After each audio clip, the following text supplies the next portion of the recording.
ನೋಡಿ ವೀಕ್ಷಕರೇ, ಕೊನೆಗೂ ಸರ್ಕಾರದಿಂದ ಪ್ರತಿಯೊಂದು ಗೃಹಲಕ್ಷ್ಮಿ ಯೋಜನೆಯ ಫಲಾನುಭವಿಗಳಿಗೆ ಒಟ್ಟು 3 ತಿಂಗಳ 6,000 ಹಣನ ಜಮಾ ಮಾಡುವುದಾಗಿ ಭರ್ಜರಿ ಗುಡ್ಡಿಸ್ನ ಕೊಟ್ಟಿದ್ದು, ಈಗಾಗಲೇ ಫಲಾನುಭವಿಗಳ ಬ್ಯಾಂಕ್ ಖಾತೆಗೆ ಗೃಹಲಕ್ಷ್ಮಿ ಯೋಜನೆಯ 27ನೇ ಕಂತು, 28ನೇ ಕಂತು ಮತ್ತು 29ನೇ ಕಂತಿನ ಹಣ ಜಮಾ ಆಗೋದಕ್ಕೆ ಶುರುವಾಗಿದೆ.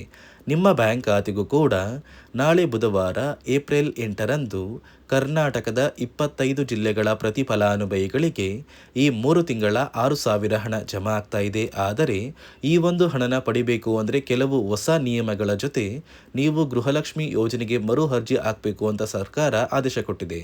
ಅದೇ ರೀತಿ ಪ್ರತಿಯೊಂದು ರೇಷನ್ ಕಾರ್ಡ್ದಾರರಿಗೂ ಕೂಡ ಸರ್ಕಾರ 3 ಮುಖ್ಯವಾದ ಭರ್ಜರಿ ಗುಡ್ಡಿಸ್ನ ಕೊಟ್ಟಿದೆ ಮತ್ತು ಹೊಸ ರೇಷನ್ ಕಾರ್ಡ್ಗೆ ಸರ್ಕಾರ ಅರ್ಜಿನ ಸ್ವೀಕಾರ ಮಾಡ್ತಾ ಇದೆ.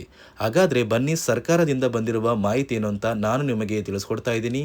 ಅದಕ್ಕಿಂತ ಮೊದಲು ನೀವೇನಾದ್ರೂ ಇನ್ನೂ ಕೂಡ ನನ್ನ ಚಾನಲ್ನ ಸಬ್ಸ್ಕ್ರೈಬ್ ಆಗಿಲ್ಲ ಅಂದರೆ ದಯವಿಟ್ಟು ಪ್ರತಿಯೊಬ್ಬರು ಚಾನಲ್ನ ಸಬ್ಸ್ಕ್ರೈಬ್ ಮಾಡ್ಕೊಳ್ಳಿ, ಹಾಗೆ ವಿಡಿಯೋಗೆ ಒಂದು ಲೈಕ್ನ ಕೊಡಿ.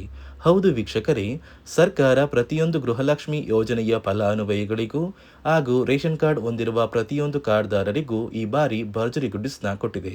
ಇಲ್ಲಿ ಗೃಹಲಕ್ಷ್ಮಿ ಯೋಜನೆಯ ಫಲಾನುಭವಿಗಳಿಗೆ 3 ತಿಂಗಳ ಒಟ್ಟು 6,000 ಹಣ ಒಟ್ಟಿಗೆ ಜಮಾ ಆಗ್ತಾ ಇದ್ರೆ, ರೇಷನ್ ಕಾರ್ಡ್ ಹೊಂದಿರುವ ಪ್ರತಿ ಕಾರ್ಡ್ದಾರರಿಗೂ ಕೂಡ ಸರ್ಕಾರ ಮುಖ್ಯವಾದ 3 ಗುಡ್ಡಿಸ್ನ ಕೊಟ್ಟಿದೆ.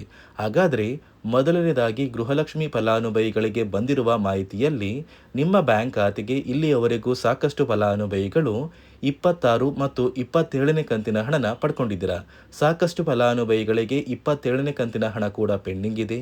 ಇದೀಗ ಈ 3 ತಿಂಗಳ ಹಣ ಅಂದರೆ 27ನೇ ಕಂತು, 28ನೇ ಕಂತು ಮತ್ತು 29ನೇ ಕಂತಿನ ಹಣನ ಸರ್ಕಾರ ನಿಮ್ಮ ಬ್ಯಾಂಕ್ ಖಾತೆಗೆ ಏಪ್ರಿಲ್ 8 ಬುಧವಾರ ಕರ್ನಾಟಕದ 25 ಜಿಲ್ಲೆಗಳ ಪ್ರತಿಯೊಂದು ಫಲಾನುಭವಿಗಳಿಗೆ ಜಮಾ ಮಾಡ್ತಾ ಇದೆ.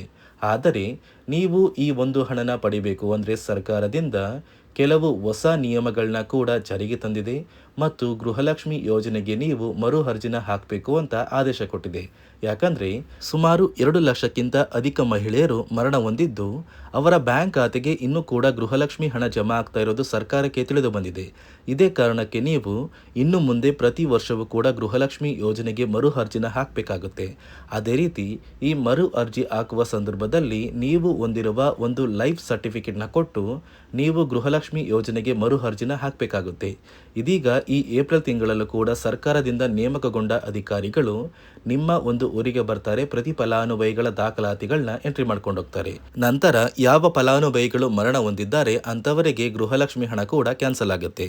ಇದೀಗ ನಿಮ್ಮ ಬ್ಯಾಂಕ್ ಖಾತೆಗೂ ಕೂಡ ಸರ್ಕಾರದಿಂದ ಏಪ್ರಿಲ್ 8 ಅಂದರೆ ನಾಳೆ ಬುಧವಾರ ಕರ್ನಾಟಕದ 25 ಜಿಲ್ಲೆಗಳಿಗೆ ಹಣ ಜಮಾ ಆಗಲಿದ್ದು, ಯಾವ ಜಿಲ್ಲೆಗಳಿಗೆ ಹಣ ಬರ್ತಾ ಇದೆ ಅಂದರೆ ಬಾಗಲಕೋಟೆ, ಬೆಳಗಾವಿ, ವಿಜಯಪುರ, ಧಾರವಾಡ, ಹಾವೇರಿ, ಚಾಮರಾಜನಗರ, ಚಿಕ್ಕಮಗಳೂರು, ದಕ್ಷಿಣ ಕನ್ನಡ, ಹಾಸನ, ಕೊಡಗು, ಮಂಡ್ಯ, ಮೈಸೂರು, ಉಡುಪಿ, ಬೆಂಗಳೂರು ನಗರ, ಬೆಂಗಳೂರು ಗ್ರಾಮಾಂತರ, ರಾಮನಗರ, ಚಿಕ್ಕಬಳ್ಳಾಪುರ, ಚಿತ್ರದುರ್ಗ, ದಾವಣಗೆರೆ, ಕೋಲಾರ, ಬಳ್ಳಾರಿ, ಬೀದರ್, ಕಲಬುರಗಿ, ಕೊಪ್ಪಳ, ಯಾದಗಿರಿ ಮತ್ತು ವಿಜಯನಗರ ಈ ಜಿಲ್ಲೆಗಳ ಪ್ರತಿ ಫಲಾನುಭವಿಗಳಿಗೆ ಒಟ್ಟು 3 ತಿಂಗಳ ಗೃಹಲಕ್ಷ್ಮಿ ಹಣನ ಸರ್ಕಾರ ಜಮಾ ಮಾಡ್ತಾ ಇದೆ. ಆದರೆ ನೀವು ಈ ಒಂದು ಹಣ ಪಡಿಬೇಕು ಅಂದರೆ ಕೆಲವು ಹೊಸ ನಿಯಮಗಳು ಕೂಡ ಗೃಹಲಕ್ಷ್ಮಿ ಯೋಜನೆಗೆ ಜಾರಿಗೆ ಬಂದಿದೆ.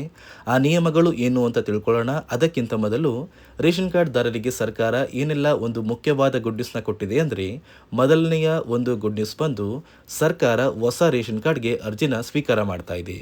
ಹೌದು ವೀಕ್ಷಕರೇ, ಸುಮಾರು 1,50,000ಕ್ಕಿಂತ ಅಧಿಕ ಹೊಸ ರೇಷನ್ ಕಾರ್ಡ್ಗೆ ಸರ್ಕಾರ ಅರ್ಜಿನ ಸ್ವೀಕಾರ ಮಾಡ್ತಾ ಇದ್ದು, ನೀವು ಕೂಡ ಹೊಸ ರೇಷನ್ ಕಾರ್ಡ್ನ ಪಡಿಬೇಕು ಅಂದರೆ ಆದಷ್ಟು ಬೇಗ ಅರ್ಜಿನ ಹಾಕಿ. ಅದೇ ರೀತಿ ಎರಡನೆಯ ಒಂದು ಗುಡ್ ನ್ಯೂಸ್ ಬಂದು ಈ ಏಪ್ರಿಲ್ ತಿಂಗಳಲ್ಲಿ ನಿಮ್ಮ ಒಂದು ರೇಷನ್ ಕಾರ್ಡ್ಗೆ ಫೆಬ್ರವರಿ ಮತ್ತು ಮಾರ್ಚ್ ತಿಂಗಳ ಇಂದಿರಾ ಕಿಟ್ನ ಅಂದರೆ 5 ರೀತಿಯ ಆಹಾರ ಪದಾರ್ಥಗಳು ಇರುವಂತಹ ಇಂದಿರಾ ಕಿಟ್ನ ಸರ್ಕಾರ ಕೊಡ್ತಾ ಇದ್ದು, ಏಪ್ರಿಲ್ 10ರ ನಂತರ ನಿಮ್ಮ ಒಂದು ಕಾರ್ಡಿಗೆ ಈ 2 ತಿಂಗಳ ಇಂದಿರಾ ಕಿಟ್ ಸಿಗ್ತಾ ಇದೆ.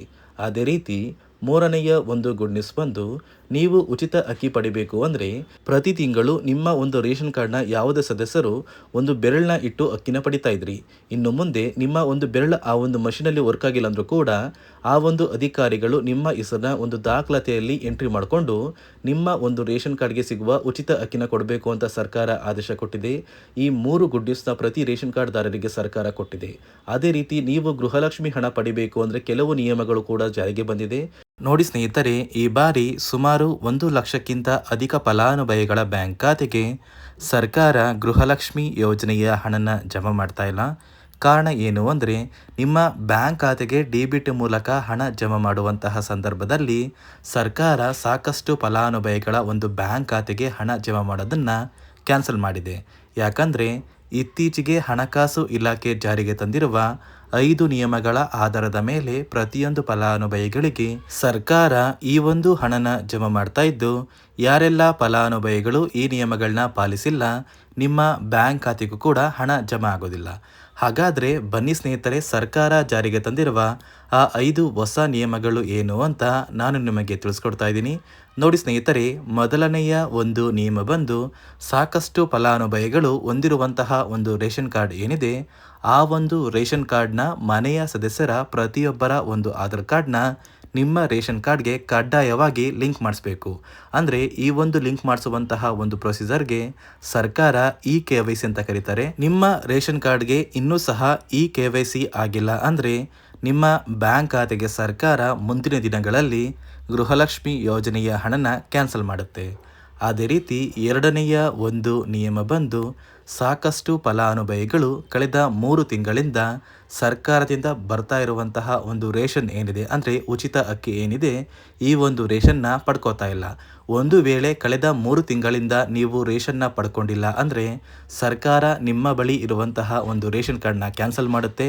ನಿಮ್ಮ ರೇಷನ್ ಕಾರ್ಡ್ನ ಸರ್ಕಾರ ಕ್ಯಾನ್ಸಲ್ ಮಾಡಿದರೆ ನಿಮ್ಮ ಬ್ಯಾಂಕ್ ಖಾತೆಗೆ ಗೃಹಲಕ್ಷ್ಮಿ ಯೋಜನೆಯ ಹಣ ಇರ್ಬೋದು ಮತ್ತು ಸರ್ಕಾರದಿಂದ ಬರುವಂತಹ ಒಂದು ಸೌಲಭ್ಯಗಳನ್ನ ನೀವು ಕಳ್ಕೋಬೇಕಾಗುತ್ತೆ.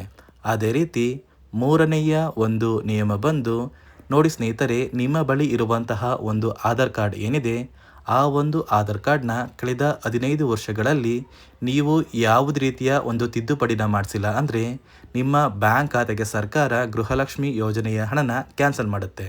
ಯಾಕಂದರೆ ಸರ್ಕಾರದಿಂದ ಬಂದಿರುವಂತಹ ಒಂದು ಆದೇಶದ ಪ್ರಕಾರ ಪ್ರತಿಯೊಂದು ಫಲಾನುಭವಿಗಳು ಕಳೆದ 15 ವರ್ಷಗಳಲ್ಲಿ ಯಾವುದೇ ರೀತಿಯ ಒಂದು ತಿದ್ದುಪಡಿನ ನಿಮ್ಮ ಆಧಾರ್ ಕಾರ್ಡ್ಗೆ ನೀವು ಮಾಡಿಸಿಲ್ಲ ಅಂದರೆ ಕಡ್ಡಾಯವಾಗಿ ಆದಷ್ಟು ಬೇಗ ನಿಮ್ಮ ಆಧಾರ್ ಕಾರ್ಡ್ಗೆ ತಿದ್ದುಪಡಿನ ಮಾಡಿಸಿ.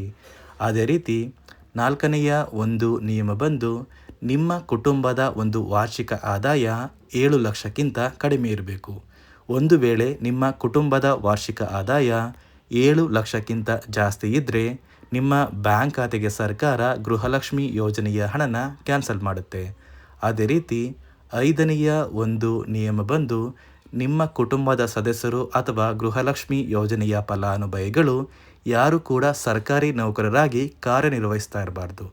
ಒಂದು ವೇಳೆ ನಿಮ್ಮ ಕುಟುಂಬದಲ್ಲಿ ಯಾರೇ ಆಗಿದ್ರೂ ಸರ್ಕಾರಿ ನೌಕರರಾಗಿ ಕಾರ್ಯನಿರ್ವಹಿಸ್ತಾ ಇದ್ದರೆ ನಿಮ್ಮ ಬ್ಯಾಂಕ್ ಖಾತೆಗೆ ಗೃಹಲಕ್ಷ್ಮಿ ಯೋಜನೆಯ ಹಣ ಕ್ಯಾನ್ಸಲ್ ಆಗುತ್ತೆ. ಈ 5 ನಿಯಮಗಳ ಆಧಾರದ ಮೇಲೆ ಪ್ರತಿಯೊಂದು ಫಲಾನುಭವಿಗಳಿಗೆ ಸರ್ಕಾರ ಹಣ ಜಮಾ ಮಾಡ್ತಾ ಇದೆ.